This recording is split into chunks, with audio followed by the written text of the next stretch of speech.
Hello and welcome to Sakshi property plus. మన జీవితంలో తప్పకుండా ఒక డాక్టరు, ఒక వకీలు మనకి స్నేహితులు అయి ఉండాలి అని చాలా పెద్దవాళ్ళు చెప్తూ ఉంటారు. దీనికి కారణం ఏంటంటే, ఏ చిన్న విషయం వచ్చినా ఇల్లు కట్టేటప్పుడు, ఇల్లు కొనేటప్పుడు ముఖ్యంగా లాయర్ని సంప్రదించాల్సిన అవసరం ఎందుకుంటుందంటే, ఆ పేపర్ వర్క్ సరిగ్గా ఉందా, మనకి సంక్రమించే ఆ ఇల్లు, రాబోయే ఆ ఇల్లు సవ్యంగా జరిగిన కట్టడమా, ఇవన్నీ తెలుసుకోవడానికి. అండ్ డాక్టర్ అఫ్ కోర్స్ ఆరోగ్యపరమైన సూచనలు చేయడానికి. ఇవాళ మనం ఒక ఇల్లు కొనేటప్పుడు ముఖ్యంగా హైదరాబాద్ శివారు ప్రాంతాలలో కూడా విపరీతంగా రియల్ ఎస్టేట్ డెవలప్ అవుతున్న టైంలో ఏమేమి జాగ్రత్తలు తీసుకోవాలి, అండ్ ప్రస్తుతం హైడ్రా అనే ఒక బాడీ వచ్చిన తరుణంలో ఇంకా ఏమి అదనపు జాగ్రత్తలు తీసుకోవాలి మాట్లాడదాం. We have with us an expert in this field, eminent lawyer from High Court, Ravi Prakash garu. Namaskaram. Namaskaram. First of all, Hyderabad, one of the buzzing cities and chappacha ippudu Hyderabad real estate. Absolutely. Comparing to other metropolitan cities, Hyderabad is rapidly growing andi. Excellently, and especially properties విషయంలో ఈ growth విషయంలో rapid గా ఉంది other metro cities తో compare చేస్తే. Right. Hyderabad కు అనుకూలించే 2-3 విషయాలు చెప్పండి సార్. మీరు హైదరాబాద్, నేను హైదరాబాద్. హైదరాబాద్ లో సో ఫార్ యాజ్ ఇప్పుడు ఈ కెలామిటీస్ తర్వాత ఈ క్యాటాస్ట్రఫీస్ వస్తున్నాయి కానివ్వండి, జనరల్ గా అదర్ అంటే సి ఏరియాలో ఉండే మెట్రో సిటీస్ కి హైదరాబాద్ కున్న డిఫరెన్స్ ఏంటంటే, ప్రాపర్టీ అదర్ ఇష్యూస్ లో కూడా స్టెబిలిటీ ఉంటుంది ఇక్కడ. అవును. స్టెబిలిటీ ఏ విధంగా చెప్తున్నారు? షూర్లీ అండి, ఎందుకంటే ఓషన్ సీ ఉన్న కోస్టల్ ఏరియాస్, సీ ఏరియాలో especially property, immovable property, there are 2 kinds of properties, movable and immovable. Movable ప్రాపర్టీస్కి ఇమూవబుల్ ప్రాపర్టీస్కి వచ్చేసరికి ఏమవుతుందంటే, కన్స్ట్రక్షన్ పరంగా తర్వాత దాని బెల్ట్ లెవెల్స్లో కూడా కొన్ని తేడాలు ఉంటాయి. ఏరియా ఎకలాజికల్గా, జియోలాజికల్గా కొన్ని తేడాలు ఉంటాయి. Hyderabad is the safest place comparing to others. అవును. కాకపోతే ఇప్పుడున్న సిచ్యుయేషన్లో ఇప్పుడు ఈ వరదలు రావడము, లేకపోతే ఈ అర్బన్ జోన్లో కూడా వరదలు రావడం బట్టి చూస్తే మనం అన్ని విషయాల్లో కేర్ఫుల్గా ఉండాలి ఇప్పుడు చాలా వరకు కదా. చాలా వరకు కేర్ఫుల్. ఇన్ఫాక్ట్ కట్టడాల ప్రశ్నించకపోయినా కూడా చాలా సార్లు వర్షం పడిపోయి బేస్మెంట్లలోకి నీళ్లు విపరీతంగా వచ్చేసి అవస్థలు పడుతున్న వాళ్ళు చాలా మంది ప్రతి రైనీ సీజన్ చూస్తూ ఉంటాం. అసలు ఆ కట్టడాలు ఎలా జరిగిపోయాయి సార్? ఆల్మోస్ట్ వాళ్ళు నష్టపోయినట్టు అనుకోవాలా అక్కడ ఆ ప్రాంతాల్లో ఉండే వాళ్ళందరూ? ఇప్పుడు వీటిలో సో ఫార్ యాజ్ ఈ ఇమూవబుల్ ప్రాపర్టీస్ ఆర్ కన్సర్న్, అంటే అది అగ్రికల్చర్ ప్రాపర్టీ తీసుకునేటప్పుడు agriculture property and house sites, ఈ వేటిల్లో మనం కేర్ తీసుకుంటున్నాం, ఏ విధమైన కేర్ తీసుకుంటున్నాం, లీగల్గా ఏమి రేపొద్దున ఆబ్స్టికల్స్ ఏమొస్తుంది, దాన్ని ఎట్లా ఫేస్ చేయాలి, ఇవన్నీ కూడా జాగ్రత్తగా ఇప్పుడు మా లీగల్ ఫ్రాటర్నిటీలో కూడా చాలా కేర్ఫుల్గా మేము స్టెప్ వేయాల్సి వస్తుందండి ఇప్పుడు. Right. Corona before, corona after టైప్లో, హైడ్రా బిఫోర్, హైడ్రా ఆఫ్టర్ ఆ టైపు తయారైంది. చాలా జాగ్రత్తగా మేము కేవలం ఒక వ్యక్తి, అమ్ముతున్న వ్యక్తికి రైట్ ఉందా, టైటిల్ ఉందా, రెవెన్యూ రికార్డ్స్ అన్నీ ఉన్నాయా, ఇంకా ఏదైనా ప్రొసీడింగ్స్ ఏమైనా పెండింగ్ ఉన్నాయా, కోర్టులో మ్యాటర్స్ పెండింగ్ ఉన్నాయా అమ్మేటప్పుడు, ఇవన్నీ కూడా గుడ్ ఫెయిత్ ఆ పర్సన్ మొత్తం మనకు రివీల్ చేస్తున్నాడా లేదు చూడడమే కాకుండా, కొనబోయే వ్యక్తి కూడా ఏ కేర్ తీసుకోవాలి, ఎలాంటి డాక్యుమెంట్స్ అడగాలి, ఇలాంటివన్నీ మేము చూసేవాళ్ళం. Now situation is change. Now we have to see all geological things also. Water body మీద కట్టాడా, లేకపోతే ఇంకో చెరువు దగ్గర కట్టాడా, నాల దగ్గర కట్టాడా, కొంటున్న సర్వే నంబర్లో చెరువు ఉందా ఇంతకుముందు, ఇవన్నీ కూడా ఒక 50 years చరిత్ర అంతా చూడాల్సి వస్తుంది మేము. Right right. జియోలాజికల్గా కూడా, నాట్ ఓన్లీ డాక్యుమెంట్స్, వేరే అదర్ ఇష్యూస్ కూడా మేము చూసి మేము లీగల్ అడ్వైజ్ ఇవ్వాలి, చాలా ఒపీనియన్ ఇవ్వాలి. It's a very tough situation ఇప్పుడు, ముఖ్యంగా ఎందుకంటే 10 ఏళ్ల క్రితం అవి కట్టినప్పుడు ఎవరు ఊహించుండ్రు ఒకనొక రోజు ఒక బాడీ వచ్చి ఇలాగ మమ్మల్ని ప్రశ్నిస్తుందని చెప్పి. అలాగా ఇప్పుడు ముందు చూపుతో సార్, ఇప్పుడు రేరా అప్రూవల్స్ అంటారు.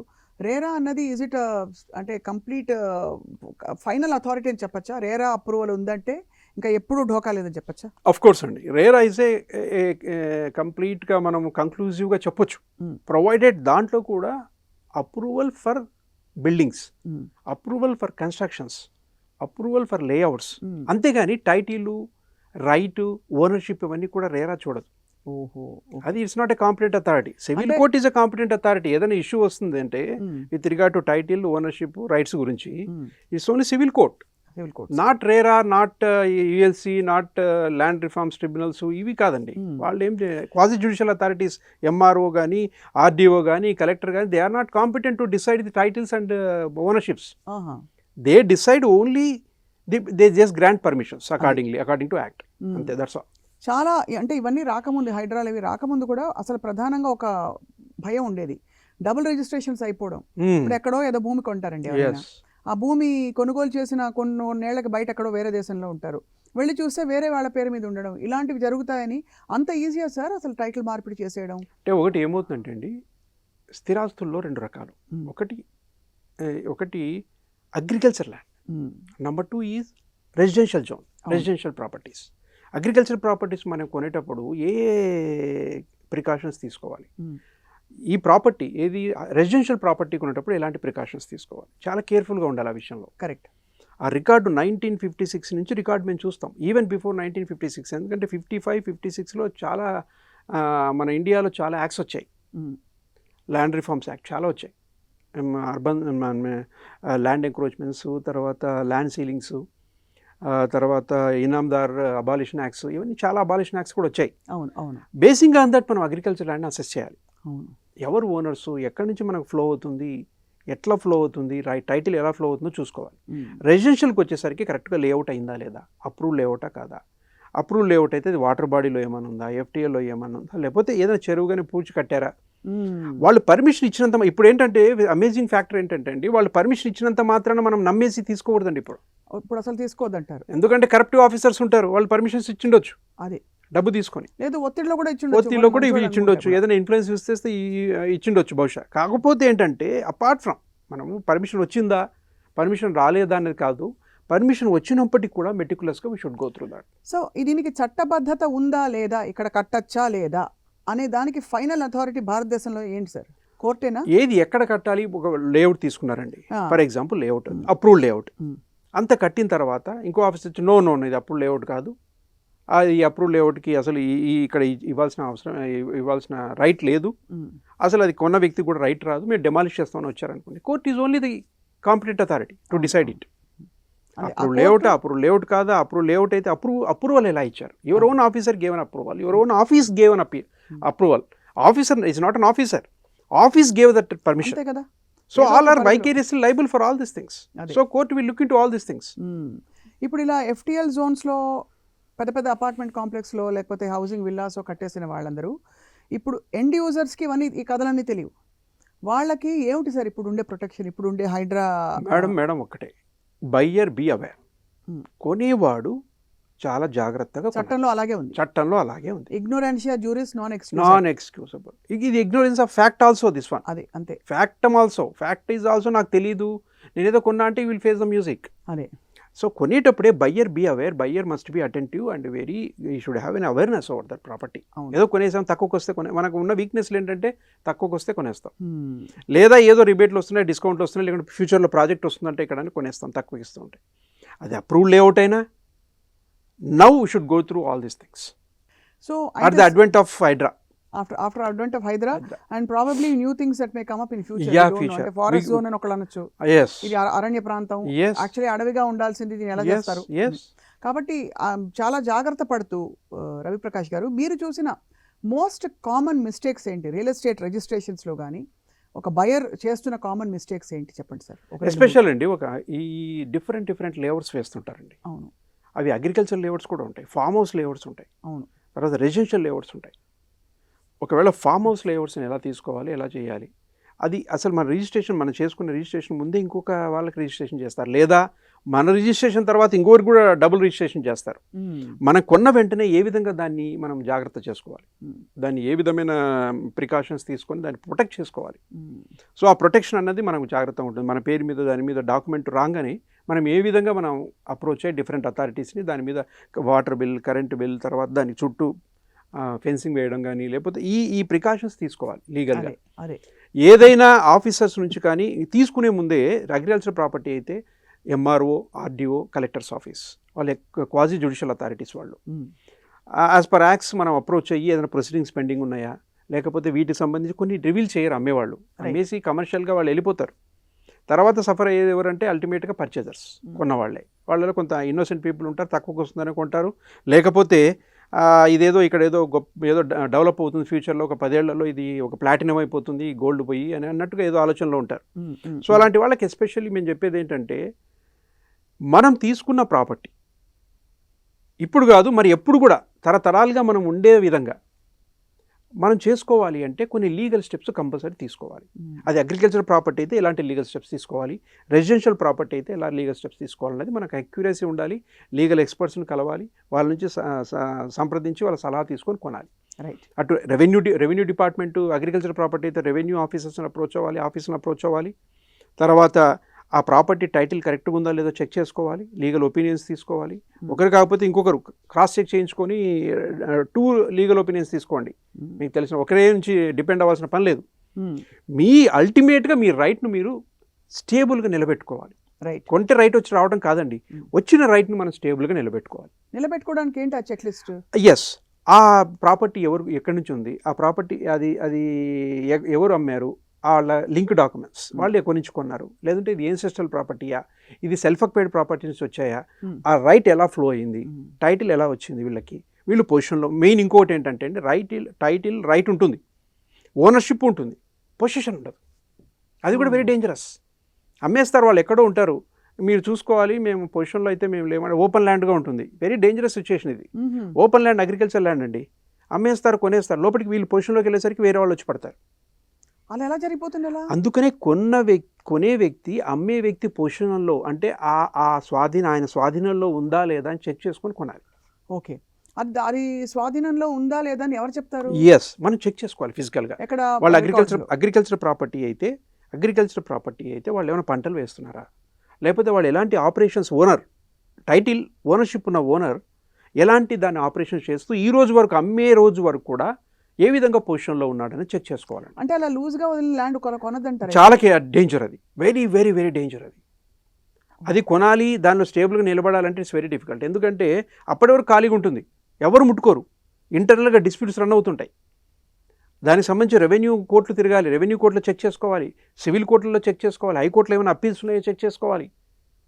ఖాళీగా ఉన్న ల్యాండ్ అయితే, ఈవెన్ పొజిషన్లో ఉన్న ల్యాండ్ కూడా ఆ 3 డిపార్ట్మెంట్స్ చెక్ చేసుకోకుండా మనము ప్రాపర్టీ జోలికి వెళ్ళకూడదు. కేర్ఫుల్గా అబ్జర్వ్ చేయాలి, తక్కువకు వస్తుందనో లేకపోతే ఇక్కడ ఏదో అయిపోతుంది ఫ్యూచర్లో అని కానీ కొనకూడదండి. ఇవన్నీ ప్రికాషన్స్ తీసుకునే మనం షుడ్ గో. రెసిడెన్షియల్ ప్రాపర్టీకి ప్రాపర్ లేఅవుట్ ఉందా, లేఅవుట్ అప్రూవ్ అయిందా లేదా, రేరా అప్రూవల్స్ ఉన్నాయా లేదా, దాని మీద డిస్ప్యూట్స్ ఏమైనా ఉన్నాయా లేదా, కోర్టులో ఏమైనా పెండింగ్ ఉన్నాయా, ఆ సర్వే నెంబర్ మీద, ఆ ప్లాట్ల మీద ఏమైనా పెండింగ్ ఉన్నాయా, ఇది కన్వర్ట్ అయిందా లేదా. తర్వాత ఇంకా ఆల్రెడీ ఇప్పుడున్న ఫ్రెష్ ఇష్యూస్ ఏంటంటే ఎఫ్టీఎల్లో ఉందా, లేకపోతే వాటర్ బాడీ ఏదైనా ఉందా, పక్కనే వాటర్ బాడీకి సంబంధించిన సర్వే నెంబర్ ఒకటి చూపిస్తారు, ఇది మనకు సంబంధం లేదని అమ్మేస్తారు. కానీ ఆ సర్వే నెంబర్కి దీనికి అడ్జసెంట్గా మనము సర్వే ఆఫ్ ఇండియా మ్యాప్లో చూస్తే దొరకవచ్చు. అవును. Yes, should verify each and everything and purchase. Money ₹1 మనం పెడుతున్నప్పుడు we should be very careful about all this. అసలు ఆల్మోస్ట్ ఇది అంటే చాలా ఎక్కువ డబ్బులు ఉన్న వాళ్ళు రియల్ ఎస్టేట్ని ఇన్వెస్ట్మెంట్గా కూడా చూస్తారు. కొంతమందికి ఉండడానికి ఒక ఇల్లు ఉండడం అనేది ఒక సెక్యూరిటీ లైఫ్లో, అండ్ లైఫ్ లాంగ్ సెక్యూరిటీ కూడా కోల్పోయే ప్రమాదం ఉంటుంది ఒకవేళ చూసుకోకపోతే. సో ఇది ఇలా ఉంటే మనకి మరొక టాపిక్, మనకి అపార్ట్మెంట్ వెంచర్స్ లేదు విల్లా వెంచర్స్ వస్తున్నాయి. మీకు 2027-28 కల్లా ఇంత ఇస్తాం, కట్టి ఇచ్చేస్తాం అని ప్రీ క్లోజర్, దాన్ని ఏమంటారు, ప్రీ సేల్ అంటారు కదా అపార్ట్మెంట్, వాటిలో తీసుకోవాల్సిన జాగ్రత్తలు లేదండి. అసలు అలాంటి వాటి జోలికి వెళ్ళడం మంచిది కాదు. అంటే ఇప్పుడు ఉదాహరణకి కొంతమంది కాల్ చేస్తారండి నాకు, కాల్ చేసి మీకు ఇప్పుడు ఇంత పెడితే చాలు, ఇప్పుడు ఒక 10 లక్షలు పెట్టండి, ఒక 6 months తర్వాత ఇంకొక 30 లక్షలు పెట్టండి, తర్వాత నెల మనకి 3.5 లక్షలు కట్టుకుంటూ 27-28 లోపు మీ అపార్ట్మెంట్ ఇదిగో ఇది కన్స్ట్రక్షన్, ఆల్రెడీ 30 కట్టాం, ఇంకో 40 కట్టబోతున్నాం అని ఇస్తారు. వాళ్ళు వాళ్ళ వైపు నుంచి ఎడతెరిపి లేకుండా అసలు వాళ్ళు కాల్స్ చేస్తూ ఉంటారు. బట్ మనకి డిలేస్ అయిపోతాయి, మన డబ్బులు ఇరుక్కుపోయాయి. మధ్యలో నేను అసలు ఫస్ట్ ఆఫ్ ఆల్ అది తీసుకెళ్ళి వేరే వాళ్ళకి అమ్మచ్చా, నాకు వద్దు బాబాయ్ తలనొప్పి అని. అంటే మీకు అక్షరాల సో మెనీ థింగ్స్ అండి. మేము ఈరోజు మనకు వచ్చేస్తున్నాం ఈవెన్ ప్రీ వెంచర్ అమౌంట్స్ కూడా ఏదో 25% కట్టండి, 30% కట్టండి, 50% కట్టండి అని చెప్పి ఇప్పుడు కడితే మీకు ప్రీ లాంచింగ్లో మీకు అది 5,000 per స్క్వేర్ ఫీట్ అయ్యేది మీకు కేవలం 3,000కే ఇస్తాం, 2,000కే ఇస్తాం. అవును. ఇప్పుడు మీరు కడితే ప్రీ లాంచింగ్, ఈవెన్ లాంచ్ అవ్వదు, అది అప్రూవ్ అయిందో తెలియదు, ఎవరు దానికి అప్రూవల్ తేవాలో తెలియదు, హూ ఆర్ ద ఓనర్స్ తెలియదు, వచ్చేస్తారు ఫోన్లు కొట్టేసి పిలిపించి ఎస్ మీరు ఇది ఈరోజు కడితే 3,000కి వచ్చేస్తుంది, రేపు అది 30,000 అవుతుంది, మీ ఇష్టం మరి. అంటే మనం ఏమవుతామంటే టెంప్ట్ అయిపోతాం. అంటే will be influenced by that kind of illusionary exposures. అదే అంటే తక్కువకి వస్తుంది కదా మనకని, ఇదే మన వీక్నెస్, ఇది వాళ్ళకి పెట్టుబడి. అది దీని నుంచి మనం బయటపడాలి, ఈ వీక్నెస్ నుంచి, ఈ ఎమోషన్ నుంచి బయటపడాలి. రైట్. నాట్ స్ప్రెడింగ్ మనీ, అసలు ఈ ఎమోషన్లోంచి మనం బయటపడాలి. ఇది business emotions regarding commercial activities. అవును. సో ఈ ఎమోషన్స్ మనం బయటపడాలి ఇన్ ద సెన్స్ అంటే ప్రీ లాంచింగ్ అనేది అప్పుడు అసలు కోర్టు అబ్సల్యూట్లీ అగైనెస్ట్ ఇట్. ఎలా సార్ మరి ప్రీ లాంచింగ్ వారంతా చలామణి అవుతుంది కదా సార్, చాలా చోట్ల ప్రీ లాంచింగ్. ఒకటండి, పర్మిషన్ ఉన్నాయా లేదా చూడాలి, ప్రాపర్ పర్మిషన్స్ ఉన్నాయి, ఇవన్నీ చెక్ చేసుకున్న తర్వాత అసలు 25%, 30% కట్టండి, 40% కట్టండి, ఇది స్టార్టింగ్ అని చెప్పి అనడానికి లేదు వాళ్ళకి. ఏదో 5% తీసుకోవటం, అది కూడా పక్కాగా ఉంటే ఒక 5% ముందుగా కట్టొచ్చు. అది కూడా మనం చెప్పలేం, అది లాస్ అవుతారా లేకపోతే దాన్ని గెయిన్ అవుతారా మనం చెప్పలేం ఫ్యూచర్లో. అన్ప్రెడిక్టబుల్. ప్రీ లాంచ్ లో పెట్టేసి కోల్పోయిన వాళ్ళు ఉన్నారు చాలా మంది, వందల మంది ఉన్నారండి, థౌజండ్స్ ఆఫ్ పీపుల్, వందలు కాదు thousands of people. They are rushing to court now. Sir మేము ప్రీ లాంచింగ్లో తక్కువకి వస్తుందని తీసుకున్నాం, నవ్వు అసలు లాంచే చేయలేదని కొన్ని లాంచ్ చేసి మధ్యలో half way through they left that, మధ్యలో ఒక స్థాయికి వెళ్ళిన తర్వాత ఆ డైరెక్టర్స్ మధ్య గొడవ వచ్చి మేము స్టాప్ చేసామనటం, డైరెక్టర్స్ మీద కేసులు వేయటం, ఇవి సుప్రీంకోర్టు వరకు వెళ్ళండి, ఆనరబుల్ అపిక్స్ కోర్టు వరకు, సుప్రీంకోర్టు వరకు కూడా వెళ్ళింది. Supreme court said it, no, don't take such kind of pre launching offers, don't get influenced by those pre launching offers. చాలా రెప్యూటెడ్ బిల్డర్స్ అయితే తప్ప. Reputed builders, you are just human being, we are just human being, what will happen we don't know. At the same time ఈ land కూడా guarantee కాదు. ఇప్పుడు హైదరాబాద్ ఎందుకు వచ్చింది, ఎక్కడ వరద వస్తుందో, ఎక్కడ ఏమొస్తుందో, ఎక్కడ ఏది స్టాప్ అవుతుందో చెప్పలేము. Vis major, act of God, ఏం జరుగుతుందో తెలియదు మనకి. అదేదో సినిమా వచ్చింది కూడా దీనిపైన, అదే అంటే ఓ మై గాడ్ అనే సినిమా వచ్చింది కదా సార్. ఈ రోజు ప్రాపర్టీ మనదైతే మనదండి, ఈ రోజు ప్రాపర్టీ మనం కళ్ళతో చూసామా, మనం కొన్నామా అంతే తప్ప ఏ ఫ్యూచర్లో మనకు వస్తుంది ఇది మన ఫ్లాట్. అసలు కొంతమందికి అయితే అసలు ఏ ప్లాట్ ఇచ్చారో కూడా తెలియదు. ఈ ప్లాట్ 100 మందికి అమ్ముంటారు, వీళ్ళు కరెక్ట్గా లాంచ్ చేసరికి 4 వస్తారు, ఆ ప్లాట్ నాకెమ్మాడు, వాట్ విల్ హ్యాపెన్. సో ఇది మనకి రకరకాల కేటగిరీస్ మాట్లాడుకున్నాం రవిప్రకాష్ గారు. అగ్రికల్చర్ ల్యాండ్ గురించి మీరు చెప్పారు, వాళ్ళ కరెక్ట్గా ఆపరేషన్స్ ఉన్నాయా లేదా, వాళ్ళ చేతుల్లోనే ఉందా, అది మెయిన్ థింగ్ చెక్ చేసుకోవాలి. దాని పక్కన మీరు అన్నది ప్రీ లాంచ్ ఆఫర్స్ గురించి మనం మాట్లాడాము. ఇవి కాకుండా మనకి ప్లాటింగ్ చేసి అమ్ముతారు, అది ఇటు కాదు అటు కాదు, it's not a pure agriculture land, but ఎప్పుడైనా రిటైర్మెంట్ హోమ్స్గా అట్లా ఇట్లా సేద తీరడానికి మీరు ఫ్యూచర్లో చాలా బాగుంటుందండి అని. వాటిలో ఉండే లొసుగులు ఏంటి, వాటిలో ఉండే జిమిక్కులు, మ్యాజిక్లు ఏంటి, జాగ్రత్త పడాల్సింది. ఇప్పుడు ఈ ఫామ్ హౌసెస్ అంటారండి, ఫామ్ హౌస్ ప్లాటింగ్ అన్నది ఈ మధ్య ఎక్కువ అవుతుంది కొన్ని అవుట్స్కర్ట్స్లో, సిటీ అవుట్స్కర్ట్స్లో. ఈ ఫామ్ హౌస్ సిస్టంలో కొన్ని నామ్స్ ఉన్నాయి, కంప్లీట్ రెసిడెన్షియల్గా కట్టడానికి లేదు, అంటే పర్మనెంట్ స్ట్రక్చర్స్ కట్టడానికి లేదు. 40% మాత్రమే రెసిడెన్షియల్కి వాడుకోవాలి. ఒక ఫర్ ఎగ్జాంపుల్ ఒక 100 యార్డ్స్ కొన్నాం అనుకోండి, మనం 100 స్క్వేర్ యార్డ్స్ మనం కొన్నాం, దాంట్లో కేవలం 40 స్క్వేర్ యార్డ్స్లోనే ఇల్లు కట్టుకోవాలి, మిగతాదంతా గ్రీనరీకి వదిలేయాలి. ఇలా అంటే ఫామ్ హౌస్ సిస్టమ్ ఒక విధంగా ఉంటుంది, అబ్సల్యూట్ రెసిడెన్షియల్ సిస్టమ్ ఒక విధంగా ఉంటుంది. దానికి కంపల్సరీ రేరా అప్రూవల్స్, తర్వాత హెచ్ఎండి అప్రూవల్స్, తర్వాత ఈ అదర్ ఈ లేఅవుట్ ప్రాపర్గా అప్రూవల్స్ ఉన్నాయా లేదా చెక్ చేసుకోవాలి. తర్వాత ULC very important, urban land సీలింగ్లో ఉందా, సీలింగ్లో లేదా చెక్ చేసుకోవాలి. అగ్రికల్చర్ ల్యాండ్ అయితే ల్యాండ్ రిఫార్మ్స్లో సీలింగ్లో ఉందా లేదా చెక్ చేసుకోవాలి, సీలింగ్ లిమిట్లో ఉందా లేదా. ఇక్కడ యాక్ట్లకి మధ్య డిస్ట్రిబ్యూషన్ ఉండదు కదా సార్? ఎందుకు ఉండదండి, ఉండదు, అంటే స్టాండర్డైజ్డ్గా ఉంటుంది. ఇప్పుడు ఒక యాక్ట్ ప్రకారం దిస్ ఇస్ ఓకే, బట్ ఇంకో యాక్ట్ ప్రకారం నాట్ ఓకే అని ఉంటాయి. ప్రతి యాక్ట్లో కూడా సేవింగ్స్ క్లాజెస్ ఉంటాయి. కొన్ని సేవింగ్ క్లాజెస్ అంటే ఈ యాక్ట్లో ఏ చర్య తీసుకున్నా ఇది can't be subjected to anything in spite of it and in supersession of, in words వాడతారు. అంటే ఈ యాక్ట్లో పాస్ చేసే ఆర్డర్స్కి వేరే యాక్ట్లోవి వర్తించవు, దీన్ని స్టాప్ చేయడానికి వీలు లేదని చెప్పి కొన్ని క్లాసెస్ ఉంటాయి యాక్ట్లో. సో ఈ యాక్ట్లో ఒక ఆర్డర్ వచ్చింది అనుకోండి, ఫర్ ఎగ్జాంపుల్ ఒక ప్రొసీజర్ ఉంది, ఈ ప్రొసీజర్ ప్రకారం ఏదైనా మనం యాక్షన్ తీసుకొని ముందుకు వెళ్ళారు ఒక ఆఫీసర్, తర్వాత వేరే వాళ్ళు క్వశ్చన్ చేయడానికి సివిల్ కోర్టులో కేసులు వేయటం కానీ ఇలాంటి సేవింగ్ క్లాసెస్ ఉంటాయి. అదే యాక్ట్ ఎండింగ్లో ఉంటాయి ఇవన్నీ కూడా. స్టార్టింగ్లో డెఫినేషన్స్ ఉన్నట్టు ఎండింగ్లో ఈ సేవింగ్ క్లాజెస్ ఉంటాయి. దీన్ని బట్టి ఈ యాక్ట్ ప్రకారం ఈ ఆర్డర్ వచ్చిందంటే ఫైనల్, దాని మీద ఏమైనా అప్పలేట్ అథారిటీ ఉందా అంటే ఆ యాక్ట్లోనే చెప్పబడి ఉంటుంది, అది అకార్డింగ్లీ వెళ్తుంది. అది ఇలాగే మరి ఇంకా బీచ్ల పక్కన కట్టే ఇళ్ళుకి అంటే సముద్రం పరిధిలోకి వచ్చి 50 కిలోమీటర్స్ పరిధిలో కట్టకూడదు, ఇలాంటివి కొత్త యాక్ట్లు ఏమి పుట్టుకొస్తాయని ఇప్పుడు సెంట్రల్ యాక్ట్ ఉందండి, సెంట్రల్ యాక్ట్స్ ఉన్నాయి. బీచ్కు సంబంధించిన ప్లాట్ల విషయంలో కానీ అక్కడ రెసిడెన్షియల్ జోన్స్ అక్కడ పూర్తి కంప్లీట్గా మీకు మనము యూరోప్ కంట్రీస్లో, అమెరికన్ కంట్రీస్లో ఉన్నట్టుగా ఇండియాలో ఛాన్స్ లేదు. అది బీచ్ల దగ్గరే పక్కన కట్టడానికి లేదు. Residential zones. అంటే మనకి చీరాల మచిలీపట్నం అటు సైడ్ అంతా వెళ్తే మనకి చాలా ప్రాపర్టీస్ అది కనిపిస్తాయి స్పెషల్ పర్మిషన్స్ తీసుకోవాలి. That should be proved. అంటే దాని ప్లాటింగ్ చేసిన వాళ్ళు ప్రూవ్ చేయాలి. దీనివల్ల ఇప్పటి వరకు కూడా ఆ ఎఫెక్ట్ ఇప్పుడు ఒక సునామీలు తప్ప రెగ్యులర్ జోన్స్లో రెగ్యులర్ టైంలో ఎలాంటి ప్రాబ్లం లేదు, ఎలాంటి ఎఫెక్ట్ లేదు అన్నది ప్రూవ్ చేసుకోవాలి. అక్కడ ఆ క్లియరెన్స్లు ఉంటేనే తప్ప అక్కడ పర్మిషన్లు ఇవ్వరు. సెంట్రల్ గవర్నమెంట్ పరిధిలో వస్తుంది. స్టేట్ గవర్నమెంట్కి గైడ్లైన్స్ ఇష్యూ అవుతుంది సెంట్రల్ గవర్నమెంట్ నుంచి. Accordingly it will be done. అంతే. చాలా గొప్ప information. So finally to sum up Raviprakash garu, tell me a check list of documents please. మనకి తప్పకుండా ఒక ప్రాపర్టీ కొనేటప్పుడు ఒక లాయర్ని సంప్రదించి పెట్టుకోవాల్సిన చెక్ లిస్ట్ చెప్పండి సార్.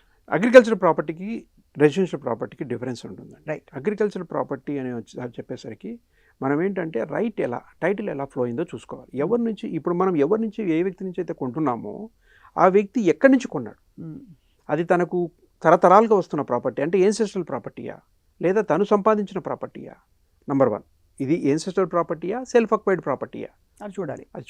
అమ్మే వ్యక్తికి ఎలాంటి రైట్ ఉంది, ఎలాంటి టైటిల్ ఉందో చెక్ చేసుకోవాలి. ఇప్పుడు సెల్ఫ్ అక్వైర్డ్ అనుకోండి, వాళ్ళు ఎక్కడి నుంచి కొన్నారో కూడా చూడాలా మరి? అబ్సల్యూట్ అండి. అది మొత్తం చూడాలి. అది లింక్ డాక్యుమెంట్స్ చూసుకోవాలి. అది link document minimum 30 years link document చూసుకోవాలి. Minimum 30 years. అది ఓకే. సో ఆ టైటిల్ కరెక్ట్ ఫ్లో అయిందా లేదా, ఎందుకంటే డిఫెక్టివ్ టైటిల్ వాళ్ళకే ఉంటే they can't pass on good title to us. Correct. So అందుకనే వాళ్ళ టైటిల్ పర్ఫెక్ట్గా ఉందా లేదా, వాళ్ళు ఎవరి నుంచి కొన్నారు కొన్ని తరాలు చూడాలన్నట్టు, పెళ్ళికి కొన్ని తరాలు చూడాలన్నట్టుగా ప్రాపర్టీ కొనేటప్పుడు, ఈ ఆస్తులు కొనేటప్పుడు especially there are 2 kinds of properties. One is movable and another is immovable.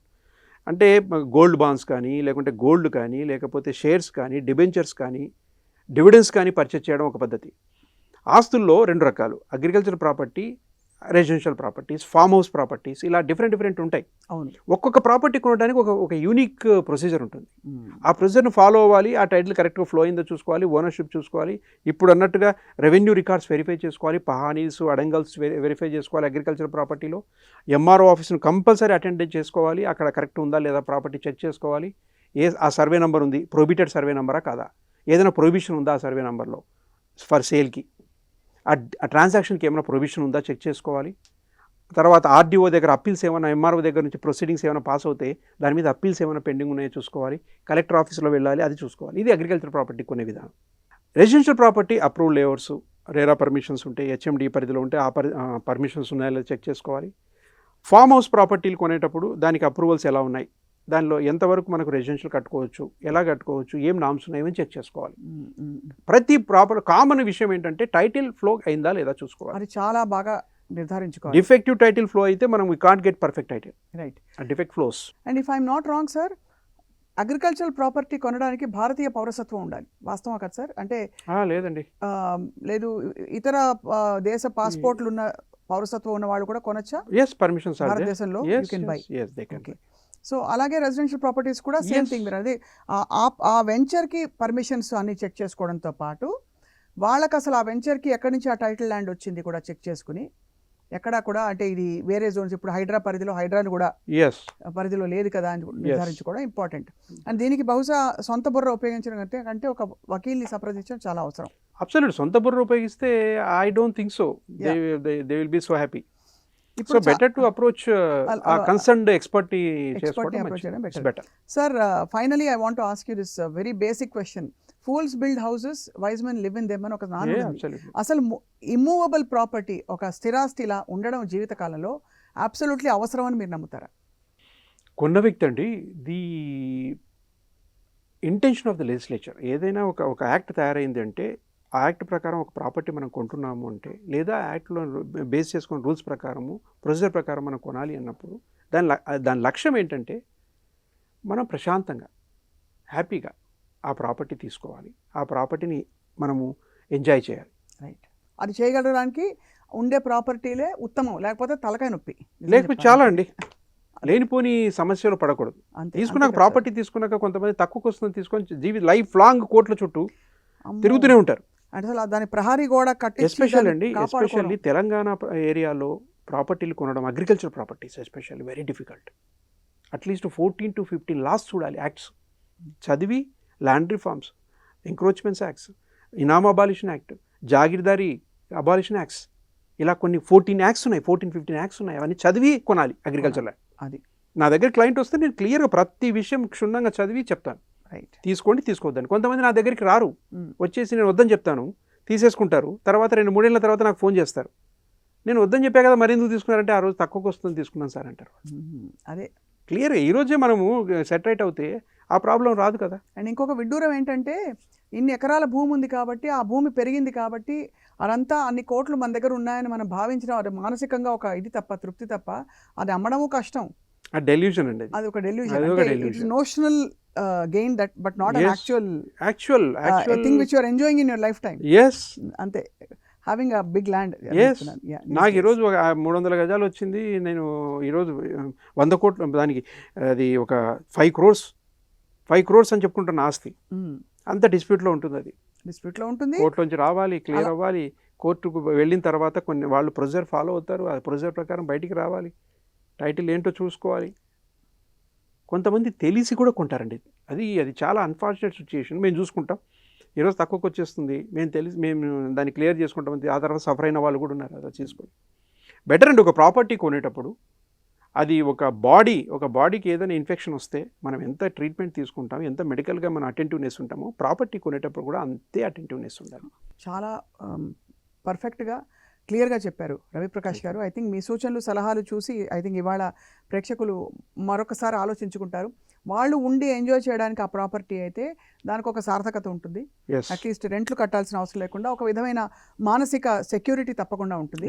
అదనంగా కూడా వాళ్ళు ఇన్వెస్ట్ చేయదలుచుకుంటే కూడా ఒకవేళ మీరు ఇచ్చిన సూచనలు సలహాలు మేరకు అన్ని చెక్ లిస్టులు చూసుకున్న తర్వాతే reputed ventures and reputed builders దగ్గర కొంటారని చెప్పి ఆశిస్తున్నాం. Thank you so much for your valuable time sir. Welcome. నమస్కారం. నమస్కారం.